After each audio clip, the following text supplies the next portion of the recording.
My name is Rebecca Martinez, and I'm 28 years old. Tonight, I'm about to drop a bombshell that will shatter my family's perception of success forever. The crystal chandelier above our mahogany dining table reflects the shock on their faces as I announce I'm quitting law school to join a tech startup. Dad's fork clangs against his plate, his construction-calloused hands trembling with rage. Tech jobs are for lazy millennials who can't handle real work. He bellows, while Mom gasps about wasted sacrifices and my brother Jake snickers about playing video games for money. Before we dive into how I turned their mockery into the ultimate payback, let me know where you're watching from in the comments below. Hit that like button if you've ever been doubted by your own family, and don't forget to subscribe because this revenge story gets absolutely wild. Trust me, you won't want to miss what happens when family betrayal meets corporate takeover. Growing up as the Martinez family's golden child came with suffocating expectations wrapped in designer clothing and private school tuition. Dad built his construction empire from nothing, transforming a small Dallas contractor business into a multi-million-dollar operation that employed over 200 people. Mom ruled the social circles of Highland Park, where appearances mattered more than authenticity. Jake coasted through life on Dad's connections, assuming he'd inherit everything without earning it. I was supposed to be different, the brilliant daughter who would bring prestige to the Martinez name through law, perhaps politics, definitely not technology. My acceptance to UT Dallas Law School was treated like a family triumph. Dad bragged to his business associates about his lawyer daughter, while Mom hosted elaborate dinner parties showcasing my academic achievements. The pressure was immense, but I excelled in contracts, constitutional law, and legal writing. However, during my second year, I took an elective computer science course that changed everything. Programming felt like solving puzzles with infinite possibilities, creating solutions that could impact millions of lives. Late nights in the computer lab became my sanctuary, where legal briefs gave way to coding projects that set my soul on fire. Cyberflow Technologies wasn't much to look at from the outside, a four-person startup operating from Marcus Thompson's converted garage in Deep Ellum. But their vision was revolutionary, developing artificial intelligence systems that could optimize construction processes, reduce waste, and predict structural problems before they became disasters. When Marcus offered me a junior developer position, I knew this was my calling, not the sterile world of corporate law that felt like wearing shoes 2 sizes too small. The family dinner where I announced my decision will forever be etched in my memory as the night everything changed. Dad's face turned crimson as he slammed his fist on the table, causing the wine glasses to rattle dangerously. I didn't work 16-hour days building this company, so you could throw away your education on some fantasy, he roared. Mom immediately sided with him, her voice dripping with disappointment as she lamented the sacrifices they'd made for my Ivy League education.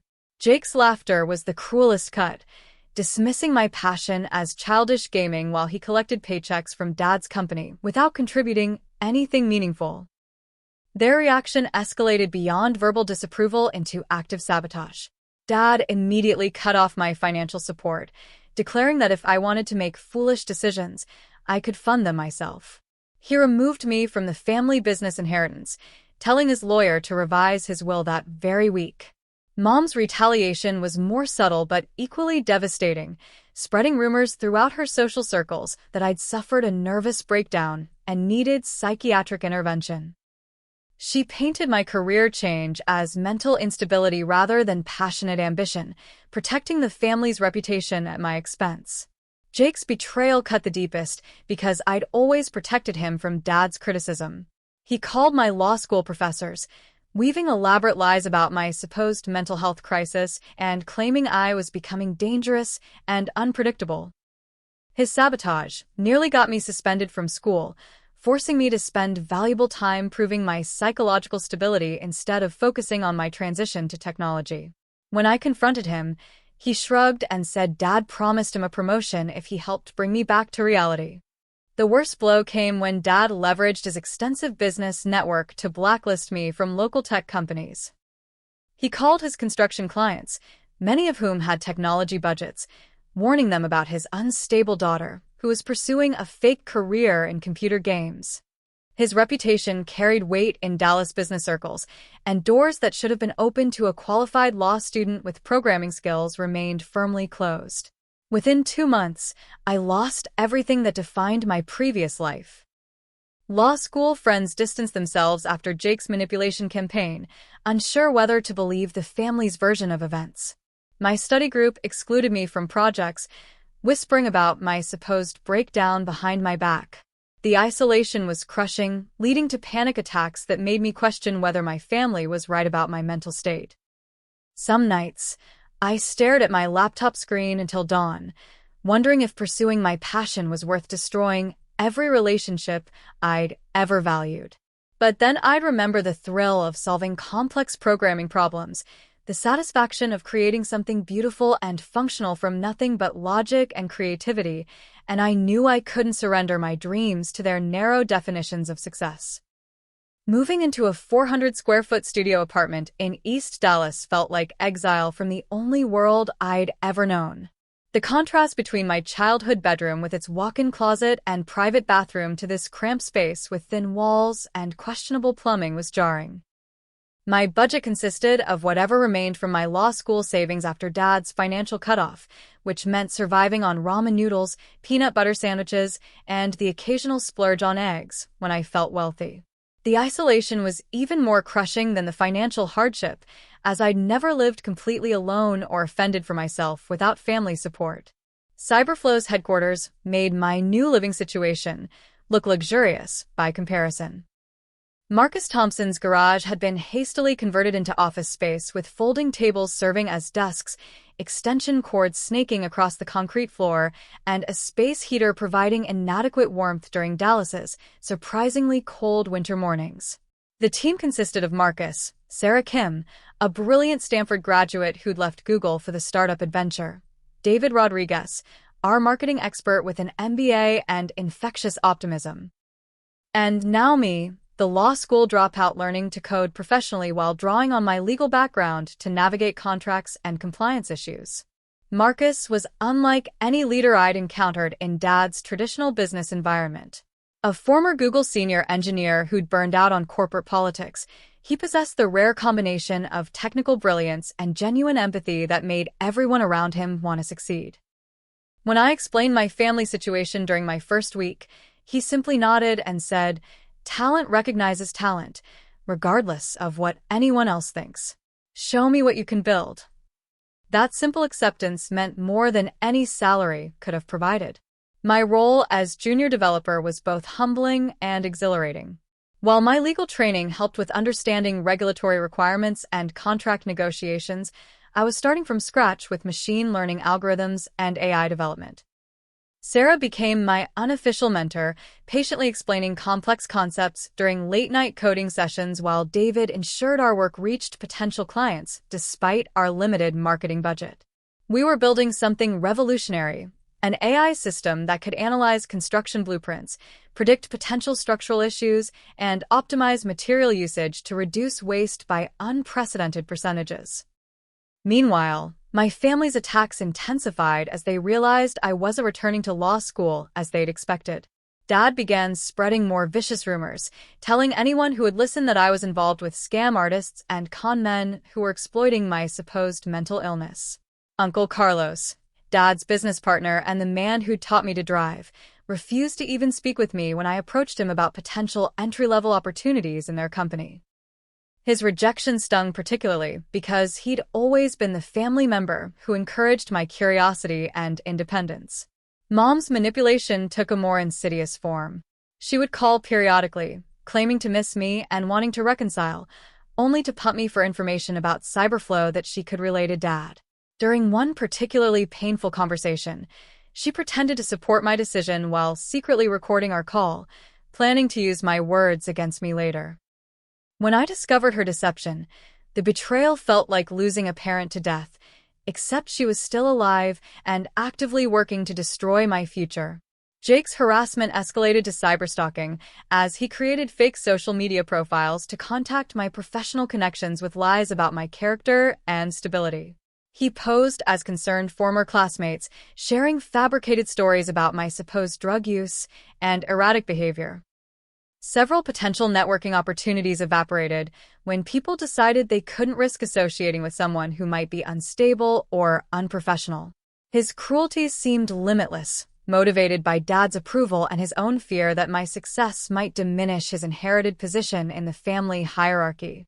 The breaking point came on a Thursday evening when I found Marcus unconscious at his desk, having worked 3 consecutive all-nighters while surviving on coffee and determination. His dedication was admirable but unsustainable, and seeing him collapse made me realize that Cyberflow's success depended on all of us maintaining our health and sanity. As I waited in the hospital emergency room for news about his condition, I made a crucial decision. My family could continue their assault on my character, but I wouldn't let their negativity prevent me from building something meaningful. Marcus recovered quickly, and his near collapse became a turning point for our entire team's approach to work-life balance. That night, I wrote a letter I never intended to send, pouring out my anger, disappointment, and determination onto paper. The act of writing helped clarify my thoughts and strengthen my resolve. I was no longer the obedient daughter seeking family approval. I was becoming the architect of my own destiny. Cyberflow represented more than just a job or career change. It was my declaration of independence from anyone who would limit my potential based on their own fears and prejudices. The war with my family was far from over, but I finally understood that winning didn't require their approval. It required proving them wrong through undeniable success. 6 months into my tenure at Cyberflow, our persistence finally yielded tangible results when we landed our first major client, a Denver-based construction firm struggling with cost overruns and project delays. The partnership came through Sarah's former colleague at Google, who'd witnessed our demonstration at a small tech meetup and recognized the revolutionary potential of our AI-driven construction management platform. Our system promised to reduce material waste, optimize workflow scheduling, and predict potential structural issues before they became expensive problems, addressing the construction industry's most persistent challenges through cutting-edge technology. The breakthrough that established my reputation within the company came during my analysis of the Denver firm's blueprints and historical project data. Working 18-hour days for 2 weeks straight, I developed an AI algorithm that could identify inefficiencies in material ordering, labor allocation, and equipment usage with startling accuracy. My legal background proved invaluable in understanding construction contracts and regulatory requirements, allowing me to create solutions that were both technically superior and legally compliant. When the algorithm successfully predicted and prevented a potential foundation issue that could have cost the client over $200,000, Marcus promoted me to senior developer with a significant salary increase. Our team expanded rapidly as word spread about our innovative approach to construction optimization. Sarah recruited 2 additional engineers from her Stanford network, while David brought on a business development specialist who'd successfully launched 3 previous startups.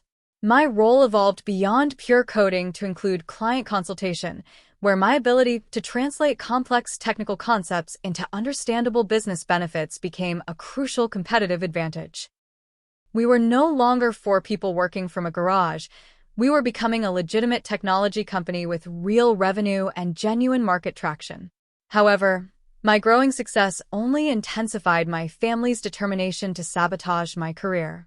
Dad enlisted his lawyer to send threatening cease and desist letters to Cyberflow, claiming that my algorithm incorporated trade secrets stolen from Martinez Construction.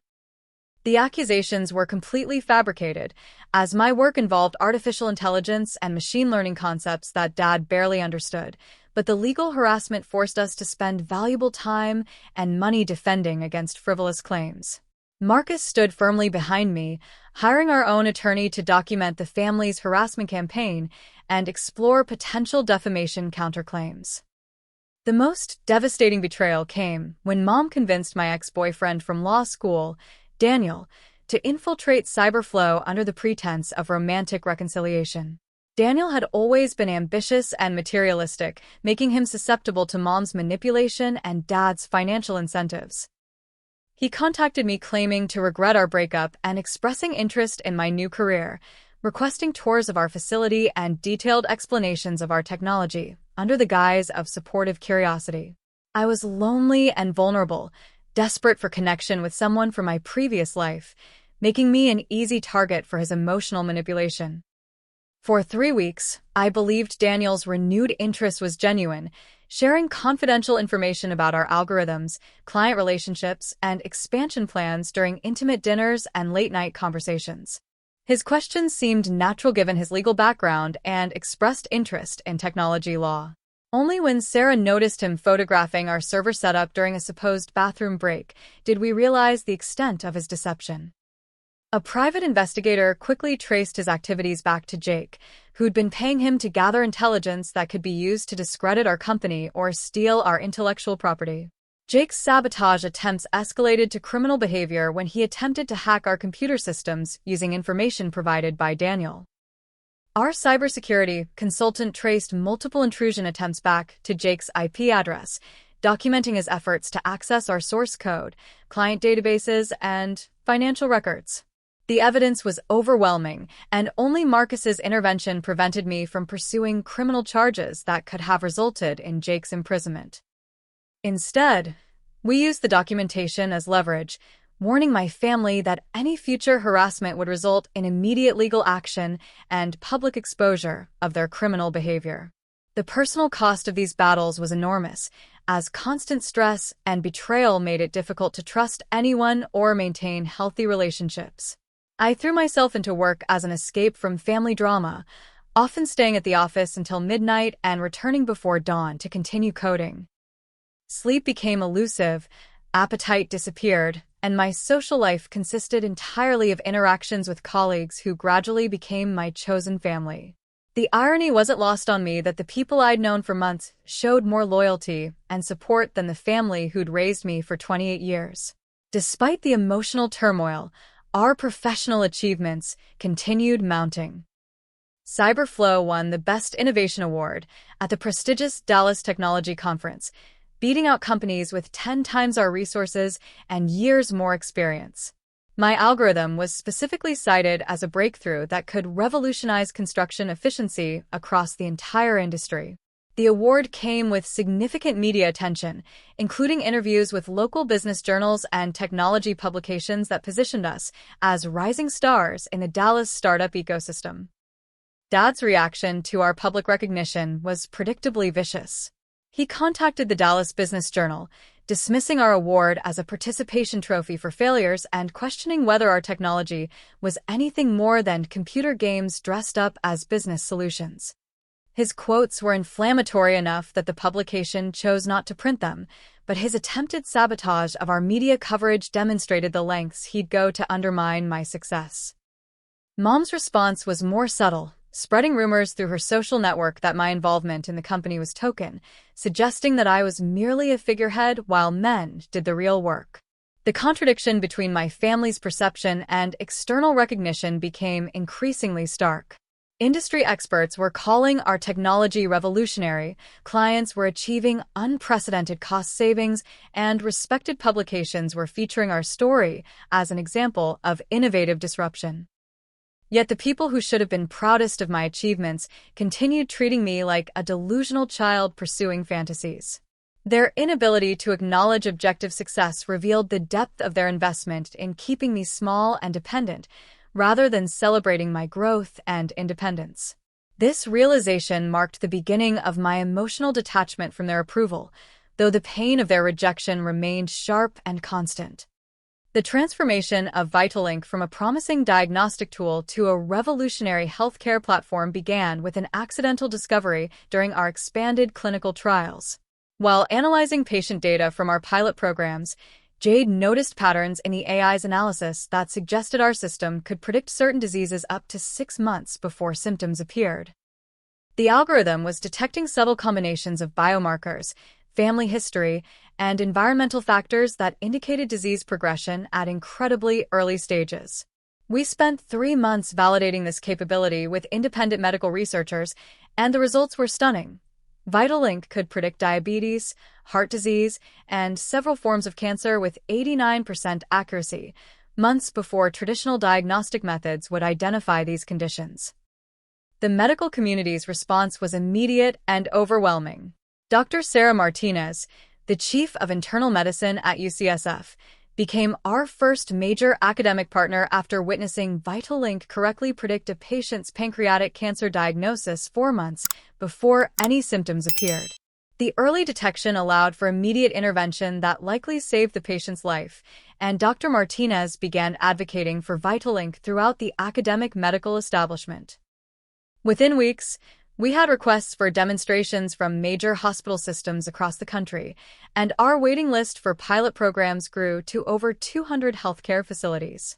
Our first major commercial breakthrough came when the Regional Medical Center of San Jose signed a $2.3 million contract to implement VitalLink across their entire network of clinics and emergency departments. The contract included performance bonuses based on diagnostic improvement metrics and patient satisfaction scores, which meant that our success would be directly tied to measurable healthcare outcomes. The announcement generated significant media coverage and positioned VitalLink as a serious player in the healthcare technology market rather than just another promising startup. My family's reaction to this success was panic disguised as legal action. Gordon Mitchell, still serving as their attorney despite his obvious conflicts of interest, filed a lawsuit claiming that VitalLink's core technology had been developed using Hayes family resources and intellectual property. The lawsuit was clearly frivolous since I had rebuilt the entire platform from scratch in California, but it served as a harassment tool designed to distract me from business operations and frighten potential investors. Gordon's strategy was to force me into expensive litigation that would drain our resources and delay our market expansion. The lawsuit also included personal attacks on my character and mental stability, claiming that I was unfit to manage complex business operations and requesting court-ordered psychiatric evaluation. Richard's escalated financial warfare included calling in favors from his extensive network of banking contacts to damage my personal and business credit ratings. False reports were filed claiming that I had defaulted on various loans and failed to meet financial obligations, creating a paper trail of fictional financial irresponsibility. The attack was sophisticated enough that it took weeks to identify and dispute each false claim, during which time I was unable to secure additional funding or even basic business credit lines. The stress of fighting both legal and financial attacks while managing rapid business growth was overwhelming, and I began experiencing panic attacks and insomnia that affected my ability to make crucial decisions. Ashley's most vicious assault involved creating elaborate false sexual harassment allegations against several members of my development team.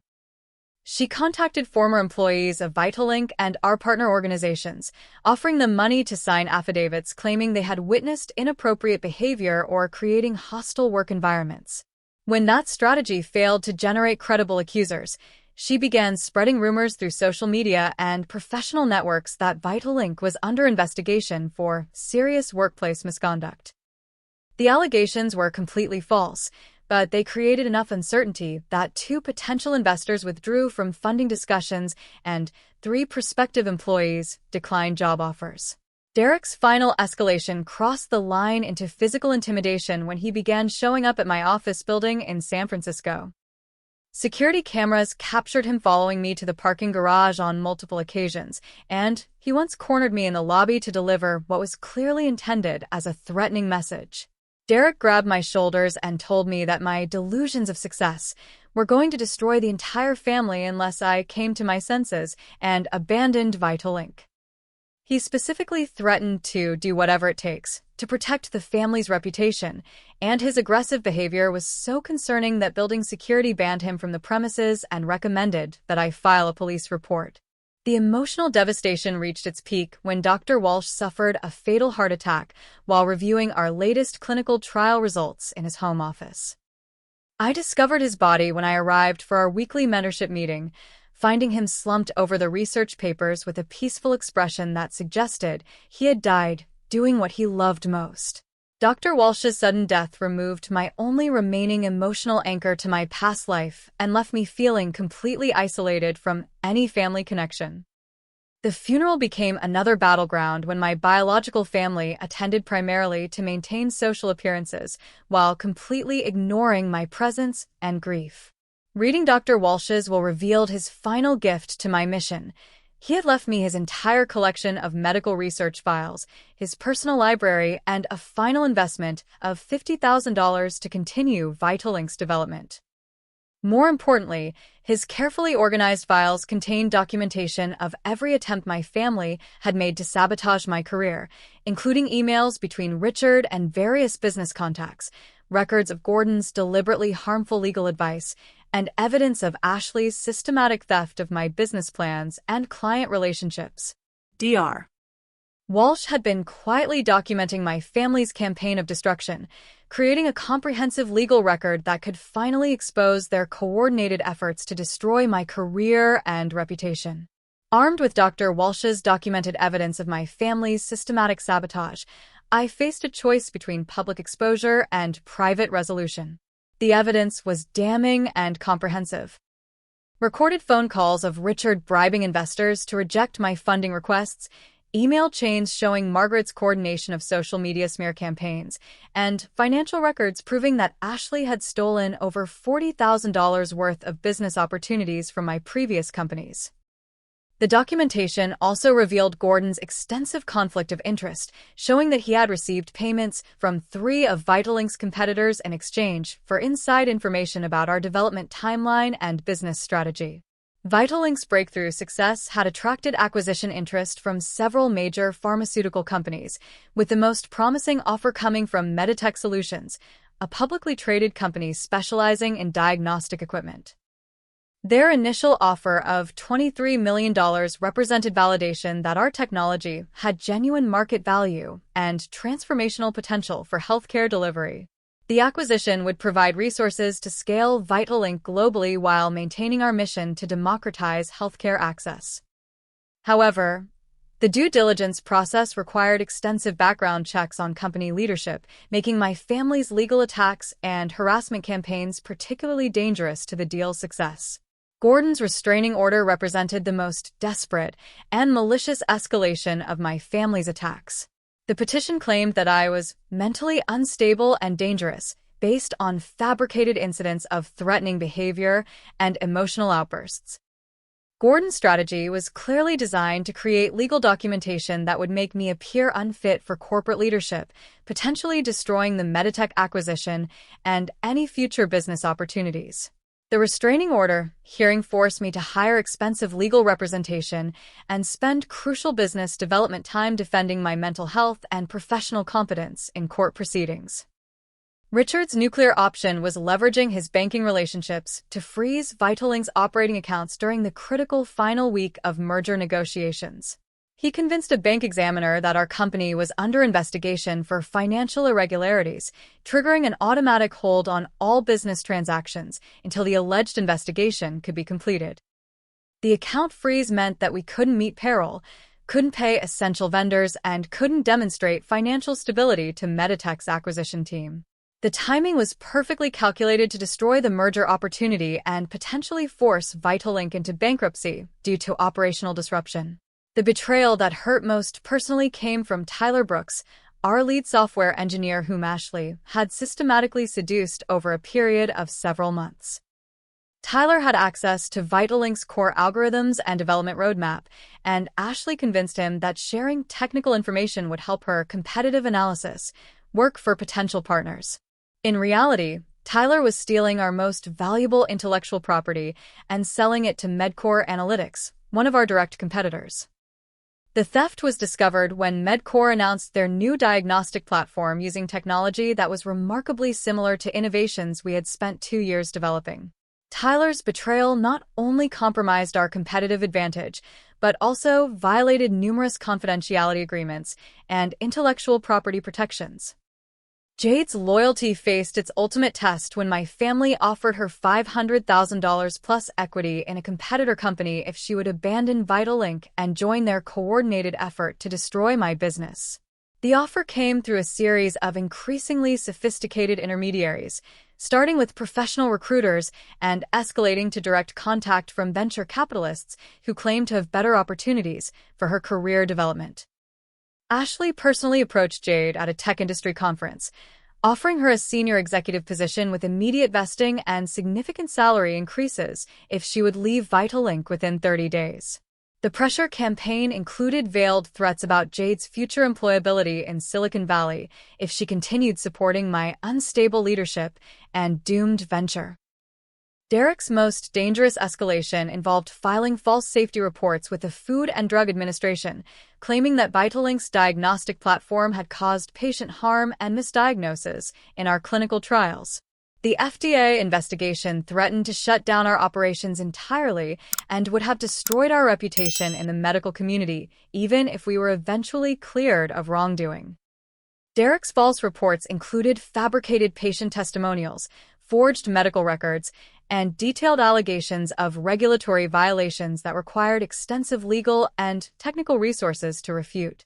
The investigation process could have taken months or years, effectively killing any acquisition opportunities and forcing us to spend our remaining capital on regulatory defense rather than business development. The psychological pressure reached a breaking point when I found myself standing on the Golden Gate Bridge at 2 a.m, seriously contemplating whether ending my life would be easier than continuing to fight against my family's relentless attacks. The combination of legal harassment, financial sabotage, and personal betrayal had worn down my resilience to the point where suicide seemed like a reasonable escape from the nightmare my life had become. The moment of intervention came when Dr. Sarah Martinez called my phone, having noticed my absence from a crucial medical advisory board meeting. Her concerned voice and immediate offer to drive to wherever I was provided the human connection I desperately needed to step back from the edge.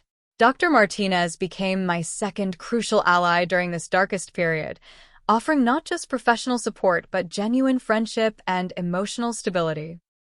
She understood the pressure of building revolutionary medical technology while fighting against entrenched interests and personal attacks. Dr. Martinez helped me develop coping strategies for managing stress and anxiety while maintaining the focus necessary to lead Vitalink through the crisis. Her clinical perspective on family dysfunction and trauma provided valuable insights into healing from betrayal while protecting myself from further damage.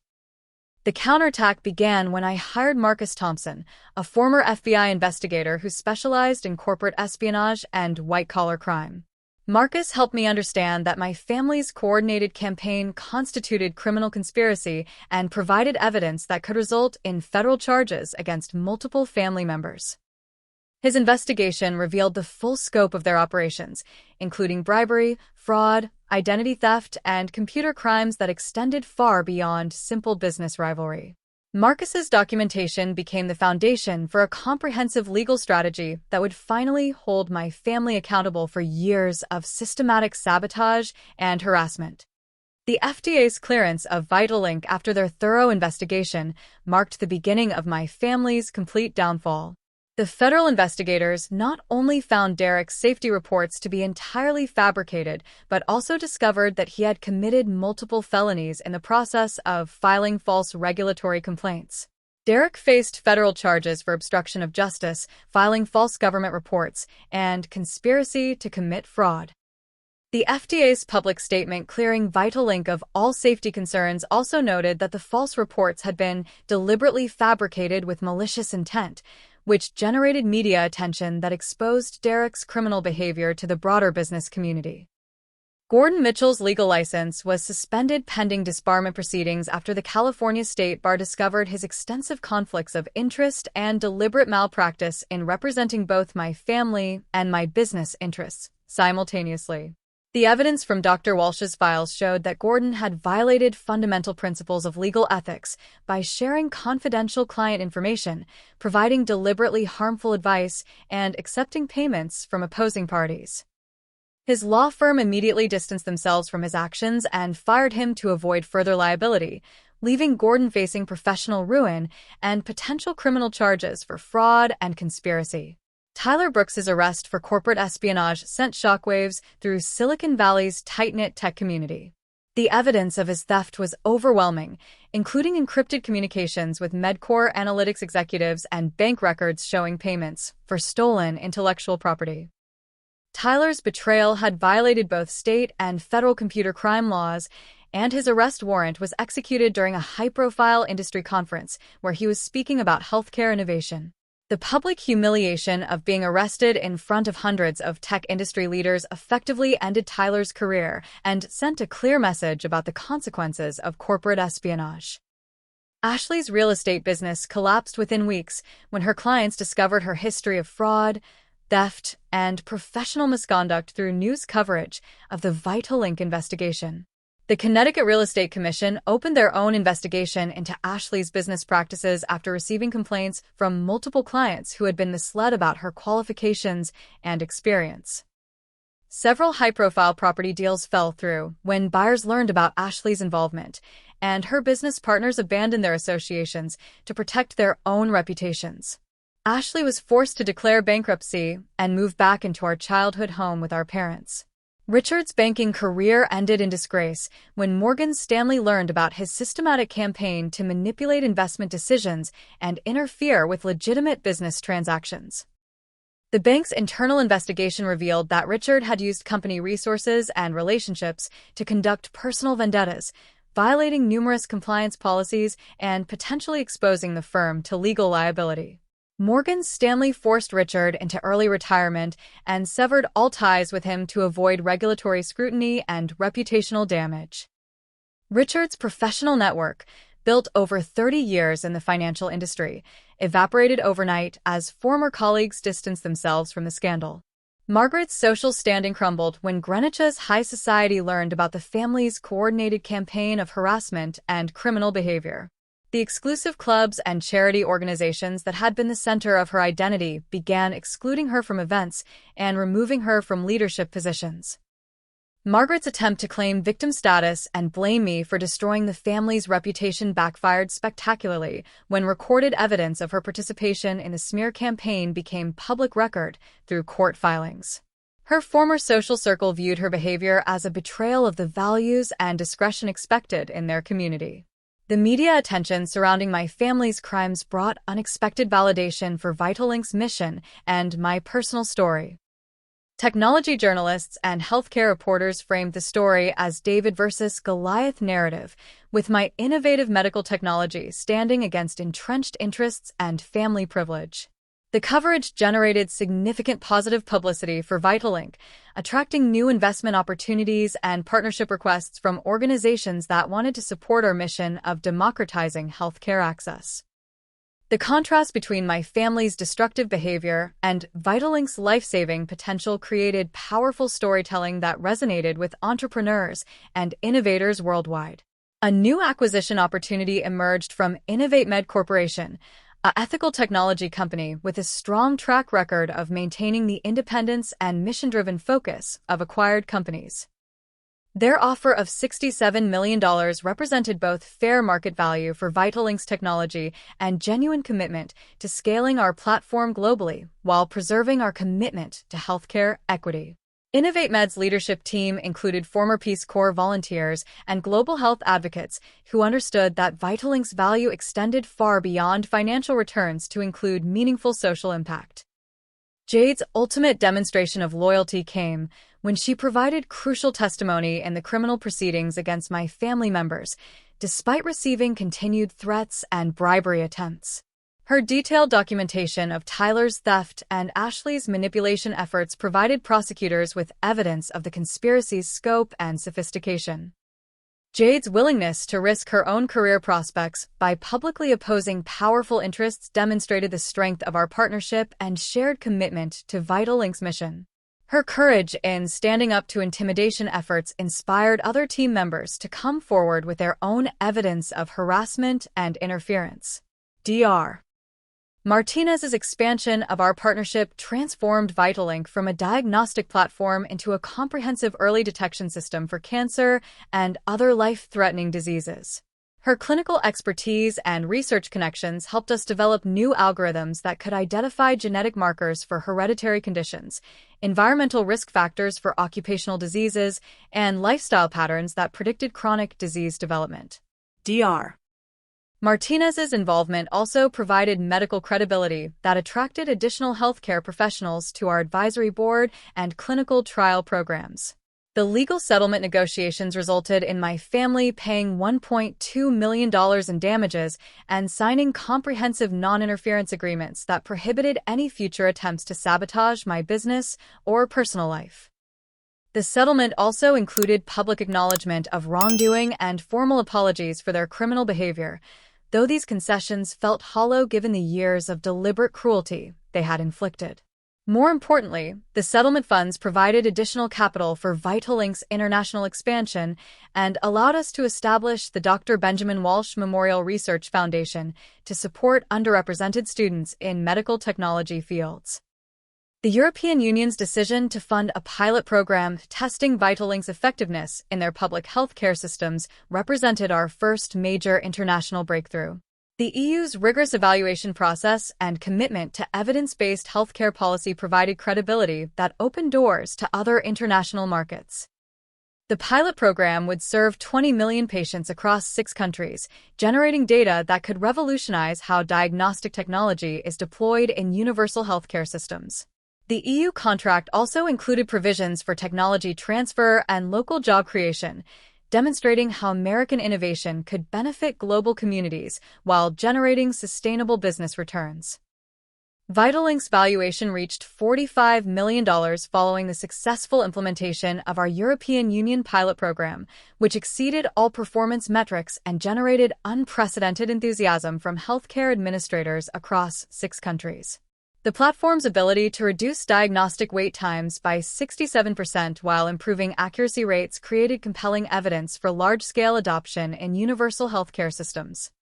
European media coverage portrayed Vitalink as revolutionary technology that proved American innovation could serve humanitarian purposes while generating sustainable profits.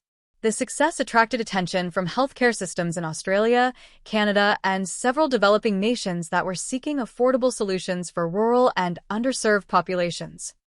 My personal recognition as one of Forbes Magazine's 30 Under 30 in healthcare technology marked a turning point in my public profile and industry credibility. The Forbes feature highlighted Vitalink's impact on global health equity and positioned me as a thought leader in the intersection of artificial intelligence and medical diagnostics. Speaking engagements at major medical conferences followed, including keynote addresses at the American Medical Association Annual Conference and the World Health Organization Technology Summit. These platforms allowed me to advocate for healthcare democratization while building relationships with influential decision-makers in the global medical community. Healthcare systems worldwide began implementing Vitalink technology after witnessing the European success stories, creating a snowball effect that generated exponential revenue growth. Major hospital networks in Japan, Brazil, and South Africa signed implementation contracts worth a combined $15 million, with performance bonuses tied to patient outcome improvements. The international expansion required building local partnerships and training programs, but each new market validated Vitalink's universal applicability and scalable business model. Revenue growth from international contracts allowed us to reinvest in research and development while maintaining our commitment to affordable pricing for underserved communities. My family's desperate final attempts to interfere with Vitalink's success became increasingly pathetic as their influence and resources diminished. Richard's forced early retirement from Morgan Stanley left him with diminished networking power and damaged credibility in the financial community. Margaret's social isolation meant she could no longer access the influential connections that had previously amplified her sabotage efforts. Ashley's bankruptcy and business failure eliminated her ability to compete in the healthcare consulting market, while Derek's pending federal trial made him toxic to any potential business associates. Their threats and harassment attempts continued sporadically, but without the institutional support and financial resources that had previously made their attacks dangerous. Gordon Mitchell's complete professional and personal collapse served as a cautionary tale about the consequences of betraying client trust and professional ethics. His disbarment proceedings attracted media coverage that highlighted the scope of his misconduct and its impact on legitimate business development.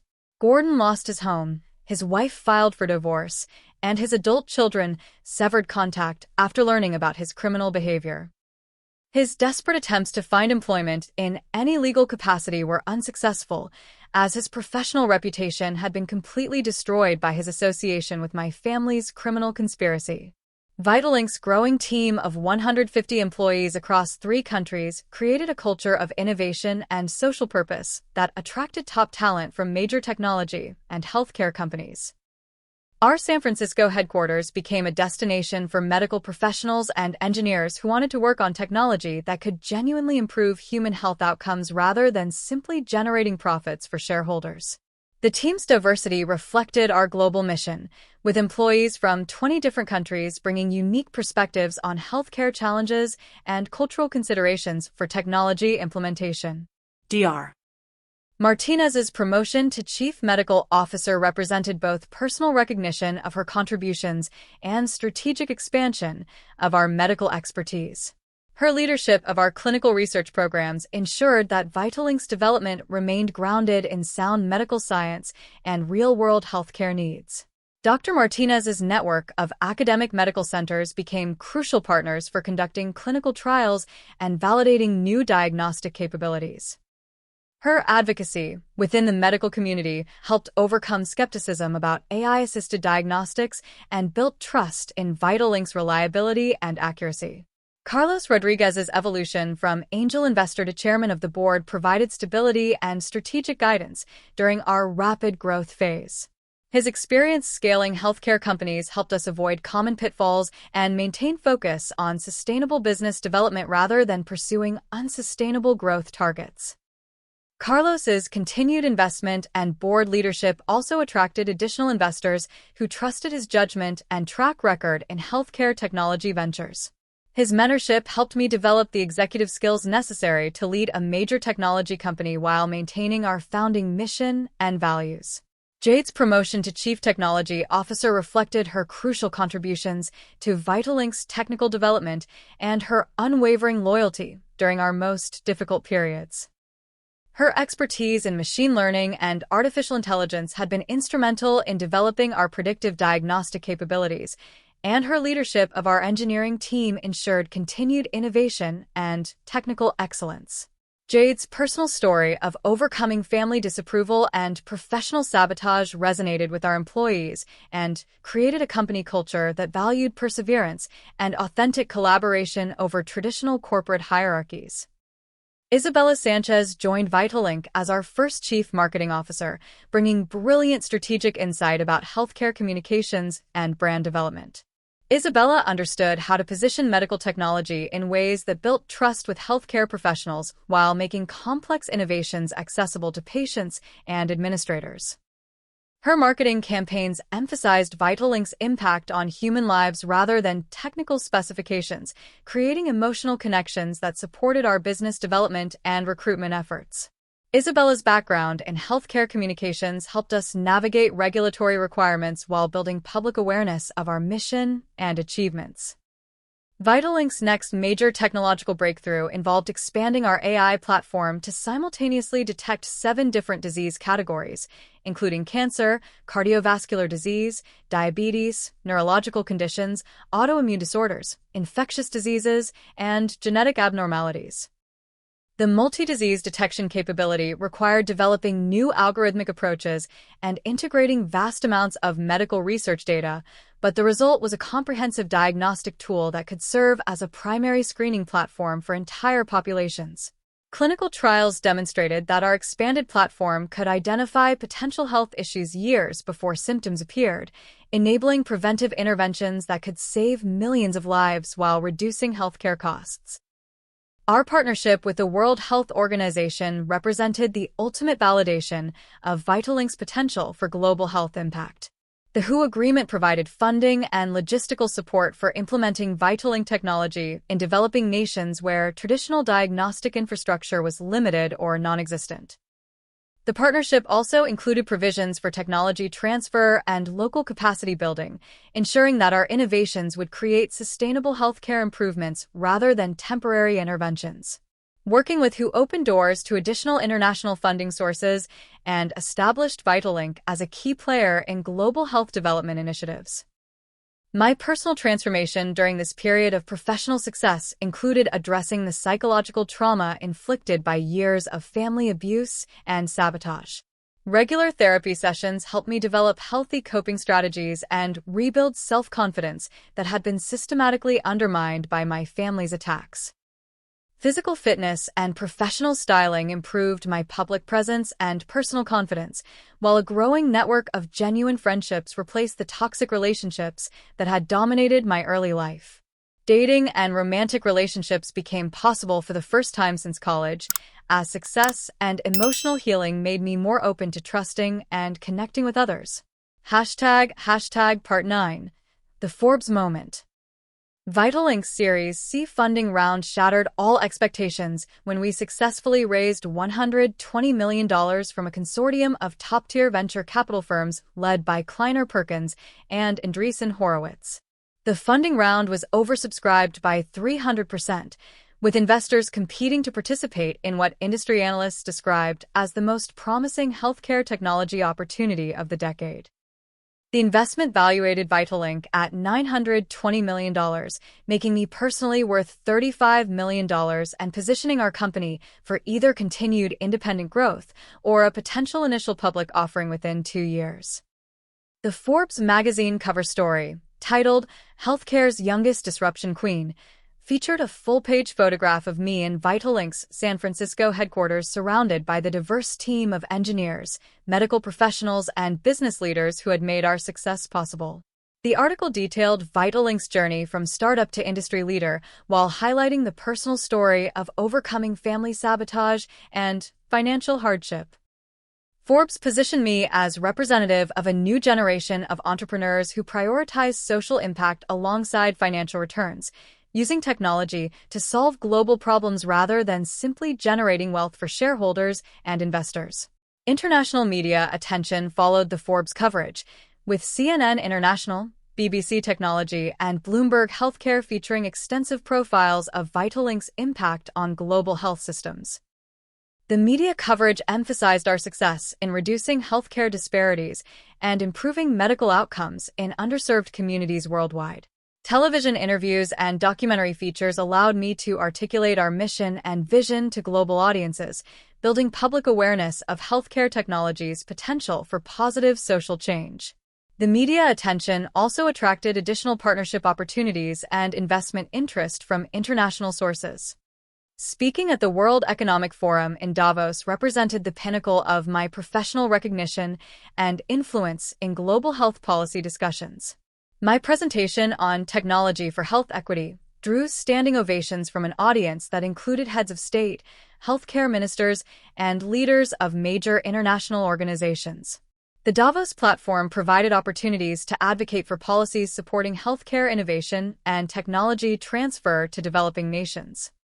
Follow-up meetings with government officials and international development agencies resulted in new funding commitments and partnership agreements that would expand Vitalink's global reach. Vitalink's milestone of saving its 100,000th patient generated massive press coverage that highlighted our platform's real-world impact on human lives.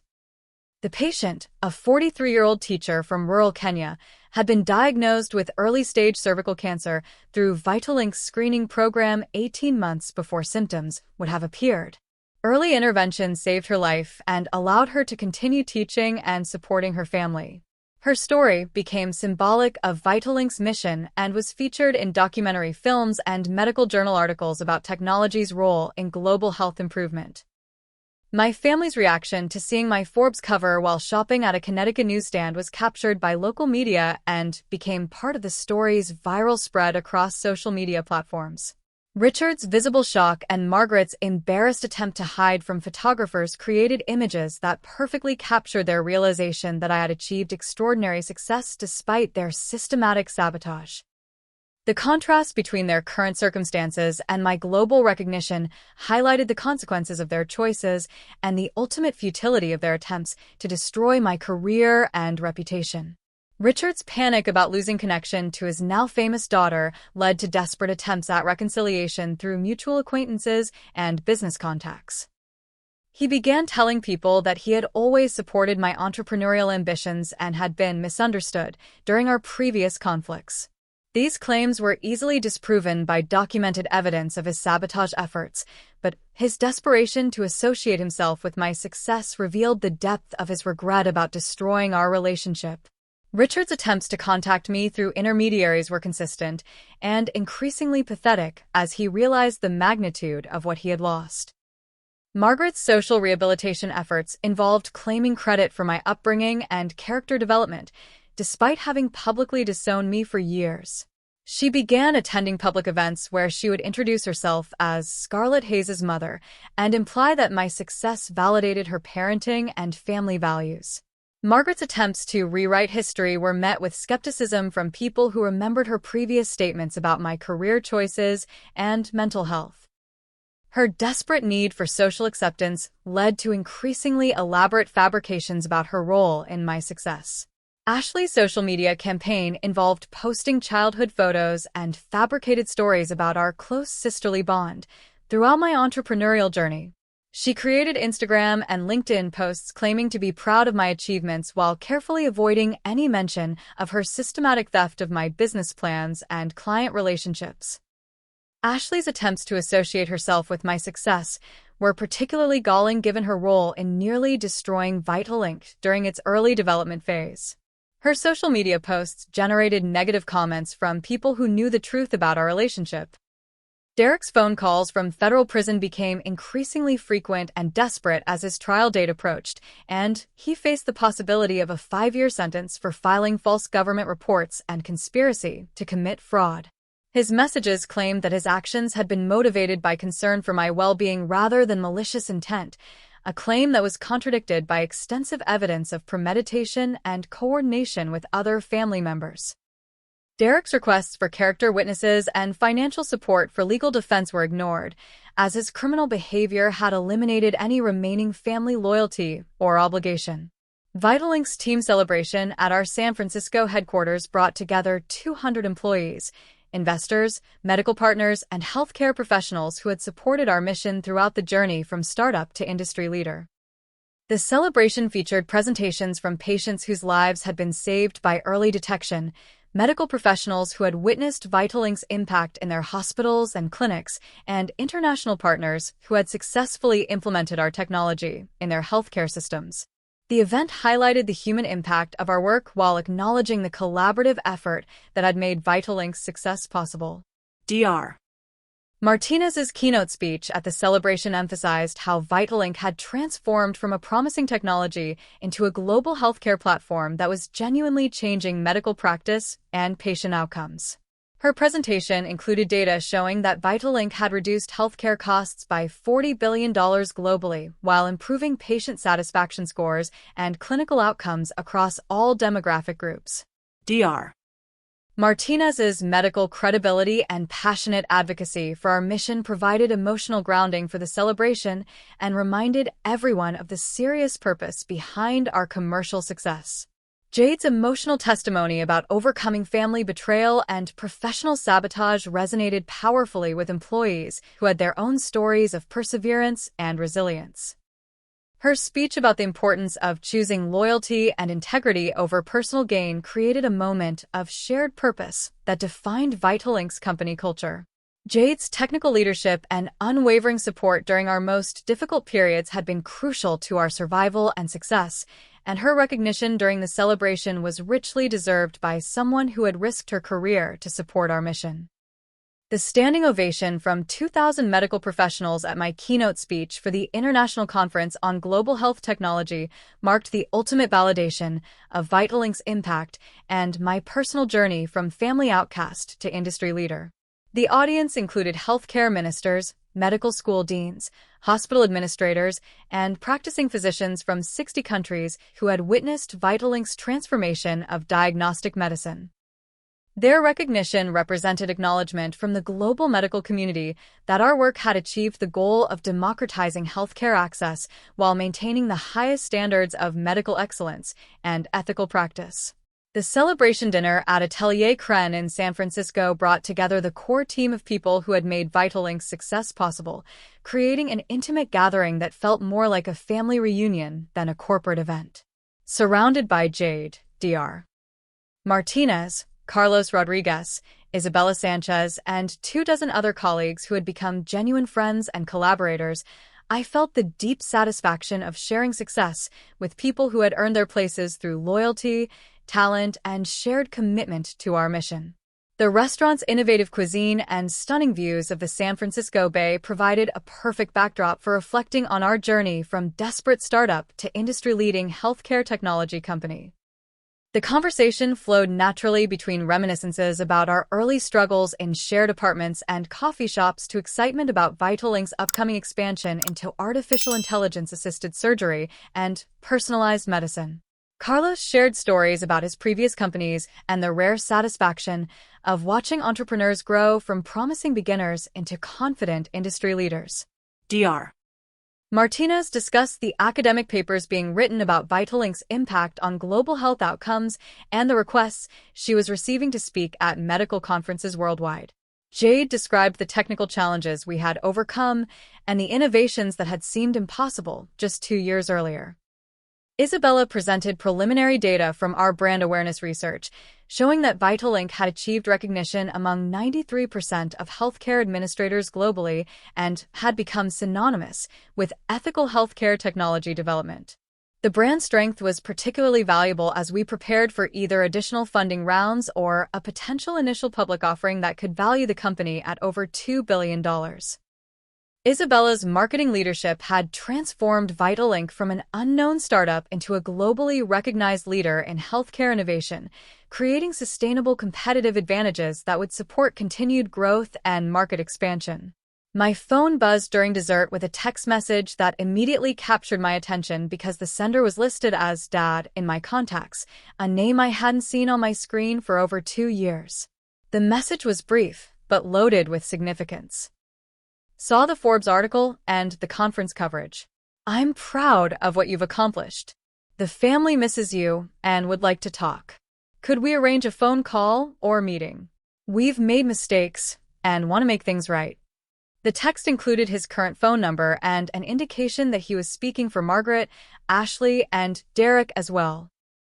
The internal struggle was immediate and complex, involving anger about their years of systematic sabotage, curiosity about their current motivations, and exhaustion from carrying grudges that had shaped my emotional life for so long. Part of me wanted to respond with a detailed accounting of every betrayal, every instance of sabotage, and every moment of cruelty they had inflicted during my most vulnerable periods.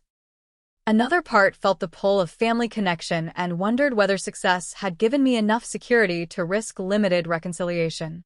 The immediate silence at our dinner table indicated that my teammates could see the emotional impact of whatever message I had received. Jade's advice was characteristically direct and supportive. You're successful enough now to be generous if you want to be, but you're also wise enough to protect yourself from people who have proven they can't be trusted. Her perspective was informed by her own experience with family disapproval and professional betrayal, and she understood the psychological complexity of dealing with relatives who had actively worked to destroy your dreams and livelihood. Jade reminded me that forgiveness didn't require reconciliation and that maintaining boundaries was often the healthiest choice for everyone involved. Dr. Martinez offered the clinical perspective of someone who had witnessed countless family dynamics during her medical career. Healing sometimes requires setting firm boundaries rather than building bridges to people who haven't demonstrated genuine change or accountability for their harmful behavior. Her medical training had shown her that toxic family relationships could cause lasting psychological damage and that protecting one's mental health sometimes meant limiting contact with harmful relatives. Dr. Martinez emphasized that my obligation was to preserve my own well-being and continue the work that was saving lives globally.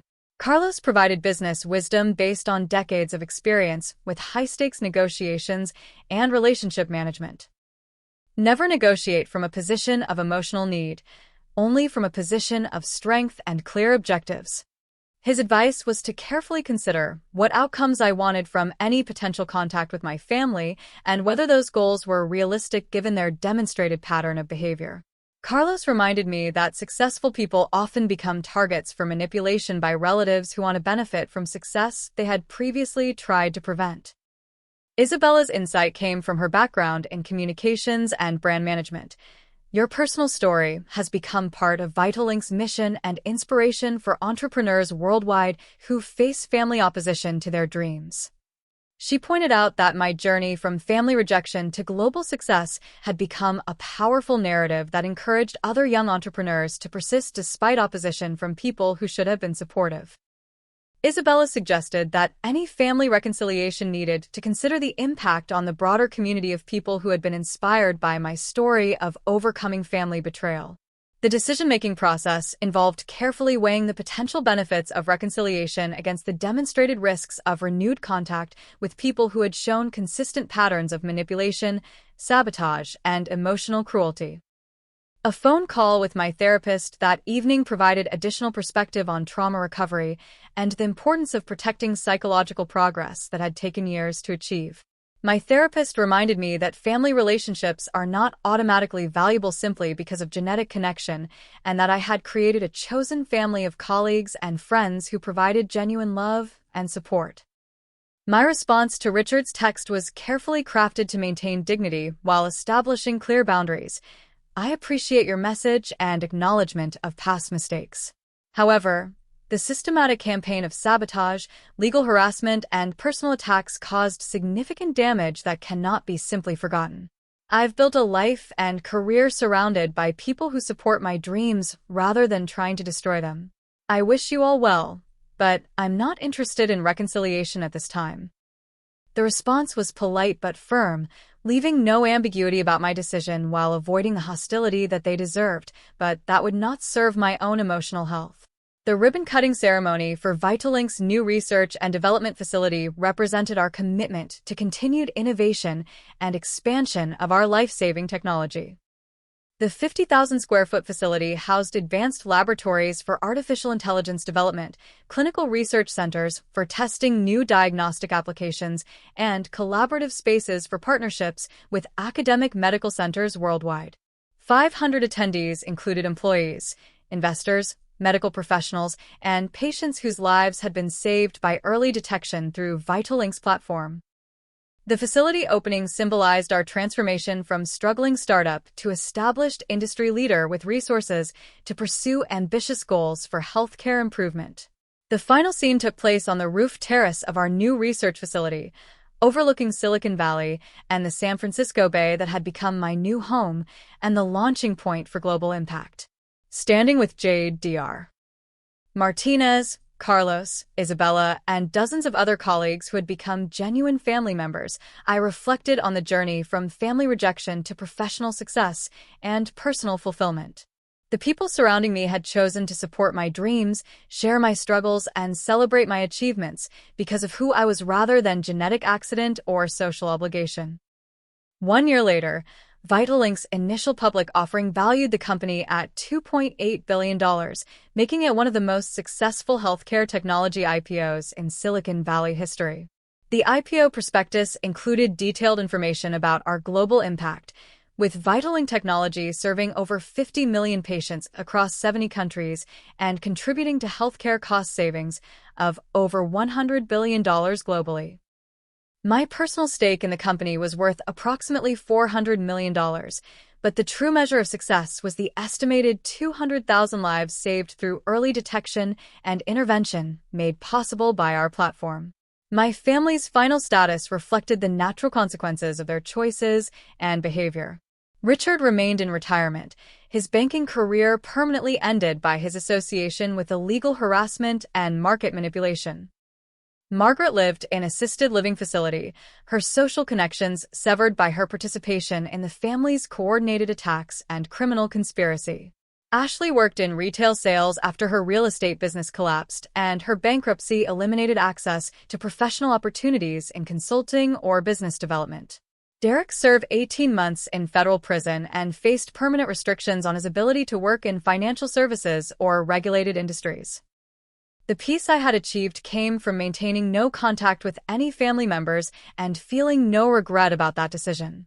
The Dr. Benjamin Walsh Memorial Scholarship had provided education funding for over 100 underprivileged students pursuing careers in medical technology, creating a lasting legacy for the mentor who had supported my dreams when my own family tried to destroy them.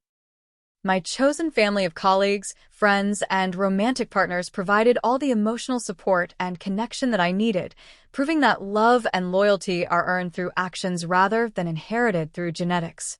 The final wisdom I had gained from this journey was that sometimes the greatest revenge against people who tried to destroy your dreams is living so successfully that they become completely irrelevant to your happiness and fulfillment.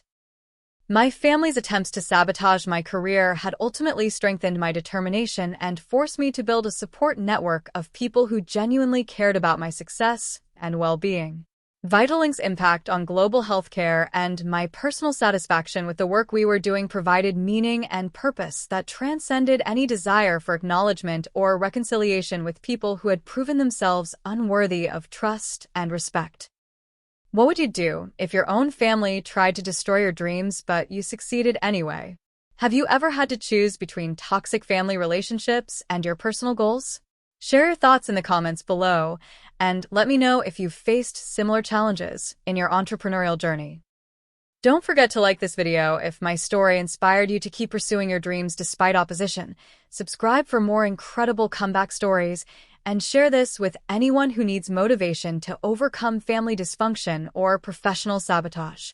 Remember that the family you choose through shared values and mutual support is often more valuable than the one you're born into. Thank you for listening to my story, and I wish you the courage to build the life you deserve, surrounded by people who celebrate your success rather than trying to destroy it.